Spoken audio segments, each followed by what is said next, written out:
ഇപ്പം നമ്മളെല്ലാവരും പറയും forget your past, leave in your present, plan for your future എന്ന്. പക്ഷേ ഓർഗാനോഗ്രാം എന്ന് പറയുന്ന ഒരു കോൺസെപ്റ്റ് എന്ന് പറയുന്നത് ലീവ് ഇൻ യുവർ പാസ്റ്റ് ആണ്. അതായത് ഒരു പഴമയിലേക്കുള്ളൊരു മടങ്ങിപ്പോക്ക് എന്നുള്ള രീതിയിലാണ് ഞാൻ ഓർഗാനോഗ്രാം തുടങ്ങി വെച്ചത്.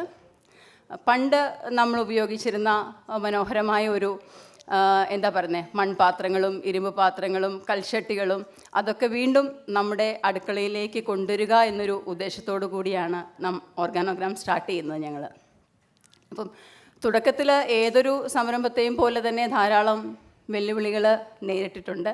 പക്ഷേ അതിലൊന്നും അടിപതറാതെ ഒരു നല്ലൊരു ഫ്യൂച്ചർ ഈ ഒരു കോൺസെപ്റ്റിനുണ്ട് എന്നുള്ളൊരു ഉറച്ച വിശ്വാസത്തിൽ ആണ് നമ്മൾ മുമ്പോട്ട് പോയത്. ഇടയ്ക്ക് കോവിഡ് വന്നു, വളരെയധികം പ്രതിസന്ധികളുണ്ടായി.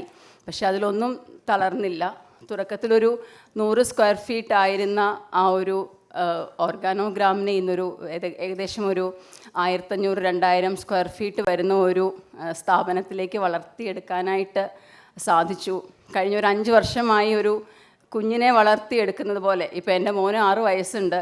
അവനെ എനിക്ക് വേണമെങ്കിൽ വീട്ടിലൊറ്റയ്ക്കാക്കി നിർത്തിയിട്ട് പോകാനുള്ളൊരു ധൈര്യം എനിക്കുണ്ട്. പക്ഷേ ഇന്നും ഊണിലും ഉറക്കത്തിലും ഇടയ്ക്കുണർന്നാലും ആ ചിന്തയിലെല്ലാം സത്യം പറഞ്ഞാൽ ഈ ഒരു സ്ഥാപനം മാത്രമാണ് മനസ്സിൽ.